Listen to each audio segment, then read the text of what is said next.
welcome to the NBA Coast to Coast podcast brought to you by thelines.com. Coming to you from the West Coast, Josh Lander, joined as always by Nate Weitzer on the East Coast. And we have some play-up props here for you guys on a Tuesday night in the NBA.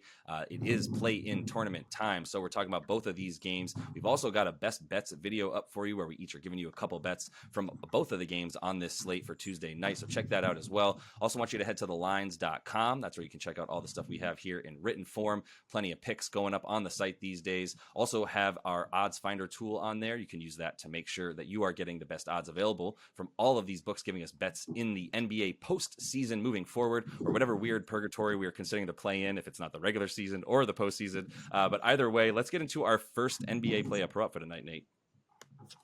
Yeah, I mean, if you watch that slate preview, you know we like Anthony Davis in a Lakers win, which 25 points in that win at FanDuel is plus 117.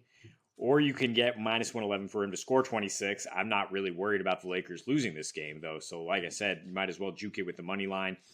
Also interesting for AD to be the top scorer at FanDuel in the game, plus 340. And I don't know who I'm that worried about. I've talked about how LeBron has been hot to end the season and AD's kind of cooled down, but I think it kind of balances out in this particular matchup where the Wolves are down both centers, both Rudy Gobert and backup Naz Reid, and are already a team that gives up the most free throw attempts per game and limits assists. So it plays into an AD type dominant matchup, which is exactly what we saw in his last two with this team. 38 points per game on a 40% usage rate, much lower usage for LeBron in this particular matchup. Part of that was because Jaden McDaniels was playing and he's also out. But that is just, in general, good news for Lakers offensive players. AD kind of closed that game against the Wolves on March 31st. A huge game in terms of the play-in implications and the reason, basically, this game is in LA. And he had 17 in the fourth quarter, and they just couldn't do anything with him. He's pretty much, giving Cat the business, and Cat's going to have to guard him at all times and also try to score a ton to keep this game relatively close. And like I said, even in a game where he had 50 against Cat on 29 field goal attempts a few years ago, LeBron still had 33. So even though, D'Lo, Malik Beasley, they're all going to want to get theirs against their former team. I think it does start and end with AD. And I guess the one concern with this parlay is that it's a blowout because the Wolves are down three essential players. And there is a world where they just don't have the guns for this and they move on to the second play-in. I'm not worried about that, by the way, which I also talked about in the video a little bit, because I think, if anything, they're kind of rallying around being anti-Rudy Gobert as a team. Just a little indication of that. Yeah. Taurean Prince broke up the fight, but really Taurean Prince just took Rudy Gobert and shoved him as hard as he could in a way that was like not really breaking it up as much as he was shoving Rudy Gobert. And I think Kyle Anderson probably has the support of most of this team, and he will be playing in this game. So I think they're going to keep it relatively close. And who knows, Ant's probably going to have like 0 points in the first quarter and 20 in the third, or some random stuff like that where he just goes off for a period of time and scores like 14 straight points. And I think Cat is in a good place right now health-wise and getting his minutes back up after playing like 35 at least in the last like 7 games of the season for this team. So like, love all of that. I would have also mentioned that Anthony Davis has averaged 31 points in his last 8 games against Karl-Anthony Towns specifically, and 4 of those were the Lakers, 4 of those with the T-Wolves, and that includes an average, the average of 31 points in that time frame also includes a game where AD got hurt, so he only played 20 minutes and scored 9 points, and a game where he was just coming back from injury and only scored 22 points in under 30 minutes. So he loves playing against Cat. There's a little bit of the Kentucky Wildcats, who's the best big man to come through there in like a 3-year span, as they were both the best big men in the country at Kentucky for a while. And I think they still appreciate that sort of rivalry, and both of them are going to have good games. So I will just move on to Cat for my next pick, even though I do like my other one a little bit better. I'm throwing slightly less on this one, but I do like it, which is Cat, the 23.5 points. The rebounds are 10.5, and he doesn't really, I have to weigh the rebounds too much between him getting a lot more rebounds when Rudy's out versus him not getting rebounds versus the Lakers very much at all, even when he wasn't playing with Rudy, because AD does limit those as well as anybody against the other team, and especially Cat. So the rebounds are at like 10.5. I'm not really touching those. I'm going with the 23.5 points because somebody's got to score, and it's going to be Ant probably, and it's going to be Cat, I think, just as likely. So 23.5 feels low for him, considering that like he loves playing the Lakers, and his prop might be a little bit lower because he hasn't scored quite as much against them this season. The first game being when Rudy was playing, and we all know what his offensive rating is when Rudy and Cat are on the floor together. And then the second one also with Rudy, he still only came up 1 point shy with the 23 points, but once again was playing with Rudy maybe like 3 weeks ago when they played each other. So the previous 4 games, 29 a game against this team, including like 3 of those going over 30 points. So the 23.5 is just too low, and somebody's got to score for this team. And we know Cat's capable of putting up 30 against them. And like you said to me a minute ago, I think, he'll be putting up threes, and he might not have to score quite as much down low against AD, but he's still capable of it, by the way. So I feel confident in him.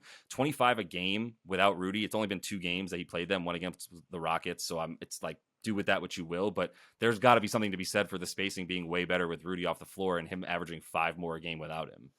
And just in general, this being more of a space and pace game without a lumbering center out there. Yeah, more of the Wolves of the last season where we saw them, their games averaging like 240 regardless. So yeah, I'm with the overs here. I'm here for that.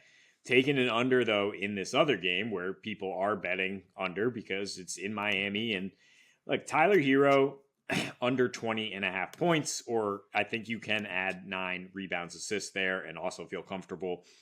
But like we had this image of him as this bubble hero, and he did go off, especially against my Celtics, who did, promptly shut him down in the Eastern Conference Finals last year. So now you look at 19 games since the bubble, 19 playoff games, he's averaging 12 points a game and 3.5 rebounds and 2.5 assists. It's not very impressive. He is routinely hunted on defense. Atlanta is a guard-heavy team that will try to hunt him.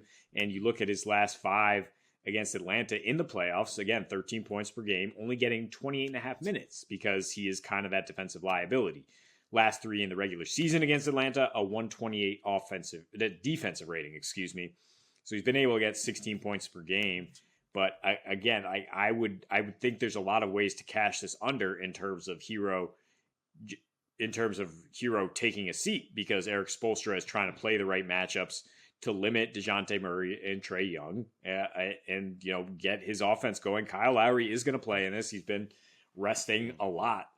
So he will be soaking up a lot of those minutes. Jimmy Butler will be soaking up more usage because it's playoff Jimmy.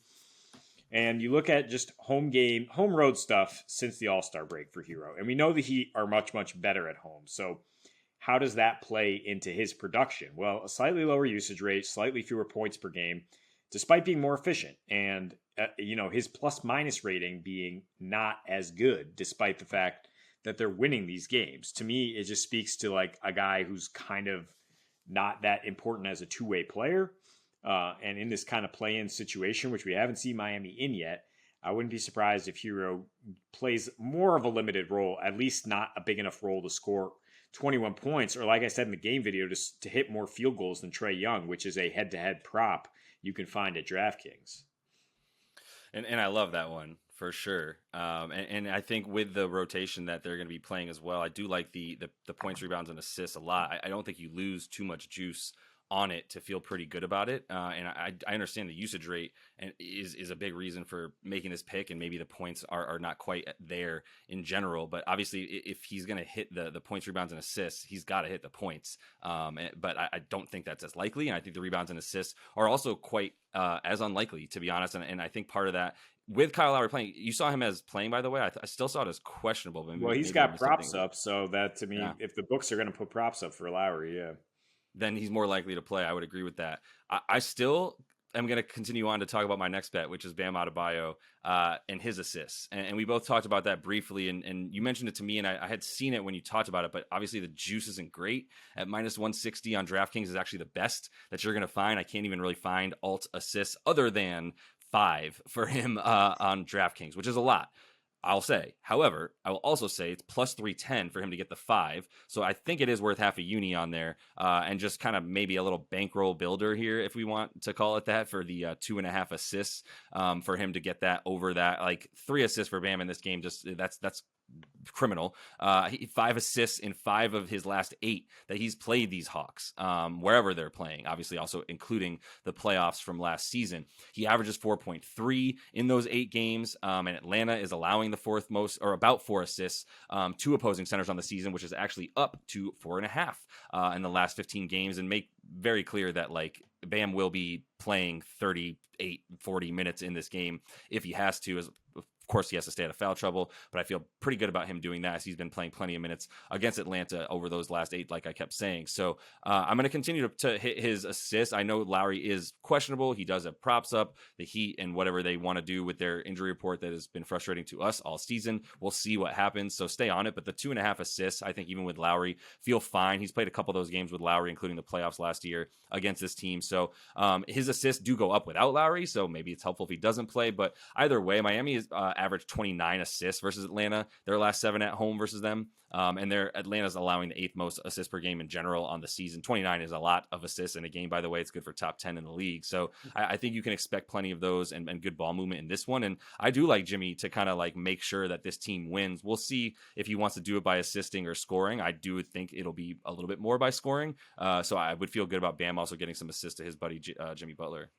Yeah, the theory behind this is Atlanta gives up so many layups. They just like lapse on the back end, and that's where Bam's going to get most of his assists, is facilitating from the elbow. Not necessarily worried about who's playing point guard or whether Lowry's going to be handling the ball a little bit more, because Bam is kind of that facilitator up top.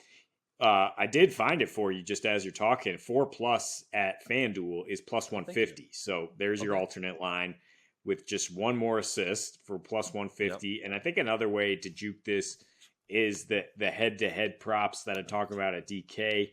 You can combine Bam and DeJounte to get 9 assists together.